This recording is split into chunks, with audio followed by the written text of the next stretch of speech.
ஈஷா யோகா மையத்தில் உள்ள தனி சுடுகாடு. ஈஷா யோகா மையத்தில் காணாமல் போனவர்கள் எங்கே? போலீசார் கோர்ட்டுக்கு கொடுத்த மனுவில் உள்ள விவரங்கள் வாங்க பார்ப்போம். கோவை ஈஷா மையத்து மேல பல குற்றச்சாட்டு இருக்கு. அதுல மிக முக்கியமான குற்றச்சாட்டு பேராசிரியர் காமராஜர் தனது 2 பொண்ணுங்களான லதா மற்றும் கீதா இவங்க 2 பேரையும் சத்குரு சிறை பிடிச்சிருக்கான்னு வச்சிருக்க வழக்கு. கடந்த 2011 காமராஜர் சத்யஜோதி தம்பதிகளோட பெண் குழந்தைகளான கீதா மற்றும் லதா 2 பேரும் ஈஷா யோகா மையத்துக்கு போனாங்க. எதுக்கு போறாங்கன்னா யோகா கத்துக்கிறதுக்கு போனாங்க. ஆனா அவங்க போயிட்டு சில தினங்களாயும் வீட்டோட எந்த தொடர்பும் இல்ல, தொடர்பு கட் ஆயிடுச்சு, பேச முடியல அப்படின்னு அவங்க அப்பா போலீஸ்ல குற்றச்சாட்டு வைக்கிறாங்க. கோர்ட்ல கேஸ் போறாங்க. என்ன கேஸ் போறாருன்னா, ஈஷா யோகா மையத்தோட ஓனரான சத்குரு என்னோட 2 பொண்ணுங்களை சிறை பிடிச்சு வச்சிருக்காரு, அவங்ககிட்ட என் பெண் குழந்தைகள் மீட்டு கொடுங்க அப்படின்னு ஒரு கேஸ் ஃபைல் பண்றாரு. அது மட்டும் இல்லாம அவங்க பெண் குழந்தைகளோட பேரை மாத்திருக்காரு. லதா கீதாங்கிற பேரை மாத்திட்டு மமிதா மமாயு அப்படின்னு 2 பேர் பேரையும் மாத்திருக்காங்க, மொட்டை அடிச்சிருக்காங்க, என் பொண்ணுங்க எங்களை வெறுக்கிற மாதிரி செஞ்சிருக்காங்க அப்படின்னு குற்றச்சாட்டு வச்சாரு. அந்த நேரத்துல பல வருடம் பேராசிரியர் காமராஜர் நீதி போராட்டம் நடத்தி வந்த நிலையில இப்ப சமீபத்துல கோர்ட் ஒரு உத்தரவு விட்டாங்க. அது என்னன்னா, ஈஷா யோகா மையத்துல போய் ரைட் செய்யணும், அங்க என்ன நடக்குங்கிறத கண்டுபிடிக்கணும் அப்படின்னு ஒரு அறிக்கை விட்டாங்க. அதை தொடர்ந்து போலீஸ் எல்லாம் அங்க ஆய்வு மேற்கொண்டு போனாங்க. போன போலீஸ்க்கு அங்க அதிர்ச்சி. ஏன்னா பல வெளிநாட்டுல அங்க இருந்தாங்க, பாஸ்போர்ட் இல்லாம எந்த ஒரு ஐடி ப்ரூஃபும் இல்லாம இருந்தாங்க. அது சட்டப்பூர்வமா தப்பு. அது மட்டும் இல்லாம அங்க ஒரு சுடுகாடு, தனிப்பட்ட சுடுகாடு இருந்ததே கண்டெடுத்தாங்க. ஈஷா யோகா மையத்து மேல பல குற்றச்சாட்டுகள் இருக்கு. அதே மாதிரி பல வழக்குகளும் அது மேல இருக்கு. வனப்பகுதிகளை அழிக்கிறாங்க, விலங்குகளுக்கு தீங்கு விளைவிக்கிறாங்க. அந்த ஈஷா யோகா மையம் யானைகள் போற பாதைக்கு நடுவுல கட்டப்பட்டிருக்கு, அதனால யானைகள் பாதிச்சிருக்கு.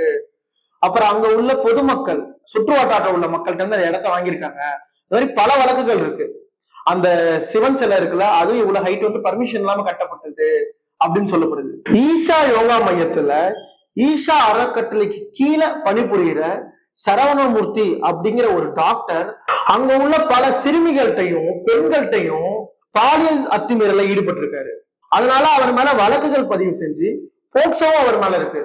ஆனா அதை பற்றி இன்ன வரைக்கும் என்ன நடவடிக்கை இருக்காங்கன்னு யாருக்கும் தெரியும். பொதுநல ஆர்வலர்கள் என்ன சொல்றாங்கன்னா, இந்த ஈஷா யோகா மையங்கிறது ஒரு கல்ட்டு கும்பல். இப்ப நம்ம இந்து முறைப்படி உள்ள கோயில்ல பார்த்தோம்னா எல்லாரும் போவாங்க, எல்லாரும் சாமி கும்பிடுவாங்க. இப்ப நம்ம கோயில் தெருமுக்குள்ள இருக்க கோயில் கூட எல்லாரும் போயிட்டு வருவாங்க. ஆனா இந்த ஈஷா யோகா மையத்துக்கு எல்லாரும் போக மாட்டாங்க, ஒரு குறிப்பிட்ட பேர் மட்டும் தான் போவாங்க. ஒரு குறிப்பிட்ட விஷயத்த ஒரு குறிப்பிட்ட பேர் ஃபாலோ பண்றது ஒரு கல்ட்ட சார்ந்தது. இது மாதிரி கும்பல போய் யாரும் சிக்கிடக்கூடாது.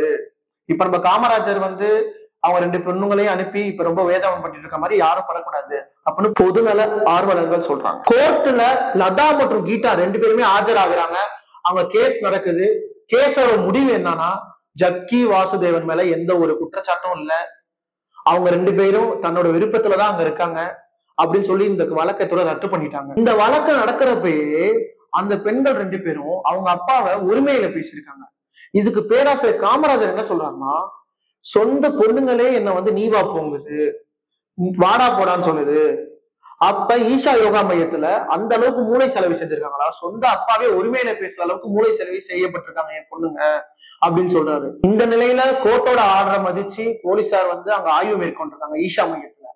அங்க அவங்களுக்கு என்ன கிடைச்சதுங்கிற தகவலை கோர்ட்டுக்கு ஒரு மனுவா பிறப்பிச்சிருக்காங்க. அந்த மனுவுல என்ன இருக்குன்னா, அங்க உள்ள நிறைய பேரை காணும், போலீசாரையில கண்டுபிடிக்க முடியலன்னு சொல்லியிருக்காங்க.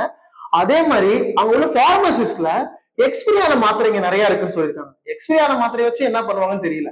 அதே மாதிரி அங்க தனிப்பட்ட ஒரு சுடுகாடு இருந்துச்சுன்னு சொல்லப்படுது. இதுக்கான தீர்வை கோர்ட் தான் வழங்கணும். இதை பத்தின உங்களோட கருத்துக்களை கீழே கமெண்ட்ஸ் சொல்லுங்க. இன்னொரு வீடியோவை சந்திப்போம். Stay tune with Darwin.